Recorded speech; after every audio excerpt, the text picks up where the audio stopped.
Sup, you beautiful bastards. Hope you're having a fantastic Thursday, fantastic Thanksgiving. Welcome back to the show, whether you are watching this to escape your family or this would be a weird one to show your family where you get some of your news. That's because today is a weird, disturbing one, but it does kind of fit in the theme of Thanksgiving about family. Unfortunately, it doesn't seem to be about good families. And the reason for that is this is kind of an update and addition to a story we covered last week about really, really inappropriate content on YouTube that was geared towards children. There we saw a lot of animation and live action of characters hurting each other, doing weird sex fetish stuff together, characters eating poop, tricking each other into drinking each other's pee. You need a recap of that and that whole Elsa Gate thing. I'll link to that video down below. But in that video, I mentioned child exploitation, said that we would get to that as well because that is also a very big issue. And there's a good number of people that have a different idea in general of what they think about child exploitation. Some people have a low bar of just having a channel that is focused on a child or children. That by itself is exploitation. And to that I say, I understand where you're coming from, the mindset there, but I don't, that's I think too low a bar. That bar includes channels like Ryan Toys Review, which is a massively successful channel. When they were accused of botting, I brought him onto the show, met the family, met the kid. That child is having a blast making those videos. That child wants to make the videos far more than the parents do. They just do silly family stuff in their videos. Now, if at any point one of the kids in a video doesn't want to do it, they still have to do it,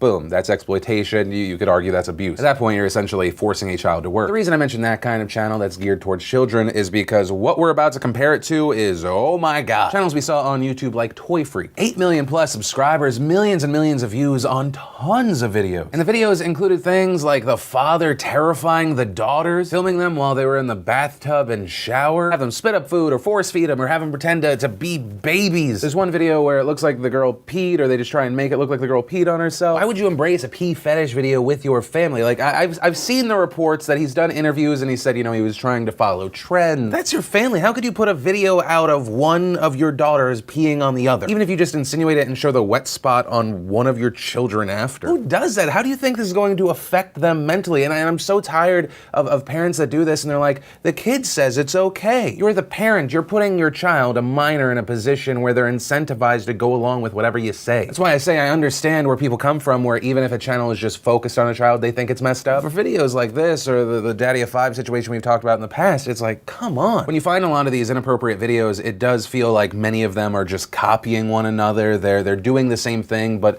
taking just a different character or a different person. But these are your daughters. Also, keep in mind, it's not just Greg Chisholm. There are a ton of accounts and weird genres. In a report that came out from BuzzFeed around this, they talked about Greg, but they also talked about just the genre of children acting like babies. The videos that got featured there were then removed. And in fact, one of the reasons I mention this isn't just to say that there is a problem, just like many of these other outlets have been doing, but it's also to point out that YouTube is listening and doing something about it right now. Greg Chisholm, the Toy Freaks channel, got shut down. YouTube also saying in a statement this week, in the last week, we terminated over 50 channels and removed thousands of videos under these guidelines. YouTube also said in a recent announcement they're going a step further to block comments. On a lot of these videos with young kids, you have a lot of inappropriate sexual or predatory comments. YouTube said they're getting even more aggressive here, where they're just going to turn off the comments in general on videos where they find that. Adding across the board, we have scaled up resources to ensure that thousands of people are working around the clock to monitor, review, and make the right decisions across our ads and content policies. These latest enforcement changes will take shape over the weeks and months ahead as we work to tackle this evolving challenge. And that's fantastic, but hopefully YouTube realizes that this is not just a moment in time. This has to be a change moving forward. Even after all those channels were shut down, videos were removed, it's still very easy to find very troubling videos. There's some channels that are debatable and they shouldn't be compared one-to-one, that being kind of like young gymnast channels. Some of those channels seem to include just little girls that like gymnastics, and it's like, hey, I learned a new move. But then there are those channels, but the camera work zooms in like in a way that I can't show you in this video and I wouldn't want to. Sometimes they seemingly go out of their way to wear less clothes in the video. The thumbnails are incredibly troubling. You also have channels like Lady Diana that seem to show children in trouble constantly. Little kids tied up, there's kidnapping, fake torture. Channels like Mr. Tisha, you have a scary clown that's like kidnapping a kid. That channel seems to advertise pain and discomfort for children. Giant ant bites child. Another one of the kids bleeding from his mouth. Keep in mind, it's not the case for every kind of video, but some of the videos that we're talking about here end up getting monetized. And that's without even going into the weird random shit that pops up if you search webcam video. You've got channels like 7 Fabulous Teen, and this channel might sound familiar because a while ago, Daniel Tosh on his show, Tosh.o, he pointed it out. They have videos like The Naughty Elf on a Shelf, where this teenage girl gets an elf on the shelf and then it kidnaps her, then drags dragging and taping her unconscious body against a wall. The elf on a shelf then eats the marshmallow in slow motion. And this is a channel that on its about page says, this is a parentally controlled and moderated channel. The parents are responsible for all uploads. And once again, I'm not making this video to shame YouTube. I acknowledge that they are trying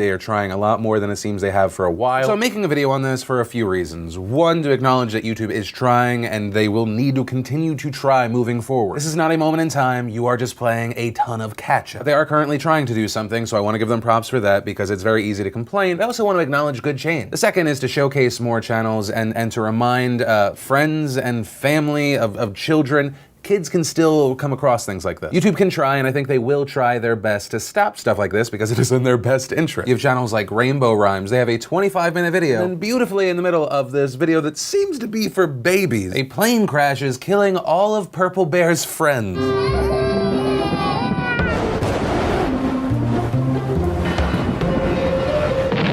This other channel called Melee TVIT. Once again, a lot of these channels follow the same theme. This channel also has a Naughty Elf on the Shelf video. Obviously, the biggest difference here is that an even younger child is taped against the wall. We've got videos like this with the title Wound with Knife Giant. Right from the beginning, the kid's crying. Thumbnails where there's a hand closing in on a nose. Another where it looks like a car's about to run over her. One where her face is all bandaged up and she's bleeding. There's always going to be something that slips through the cracks, so don't let YouTube Kids, don't let the YouTube app be your child's parent. At the very least, just try and keep an eye on what they're watching, and when you see something that's really messed up, flag away. YouTube is a massive website. The reason they are talking about trying to perfect their algorithm to find it, to not just rely on human beings, is because there is just so much content. And if anything, it's good to see that there are some issues that it's not really a partisan issue. I've seen people on the left and the right calling this out because everyone wants just to protect the kids. But that is where we're gonna end today's show. I of course do want to pass the question off to you.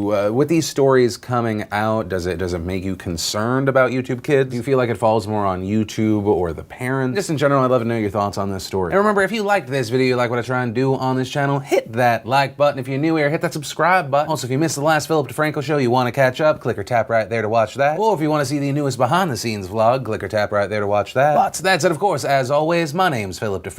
You've just been filled in. I love yo faces, and I'll see you next time.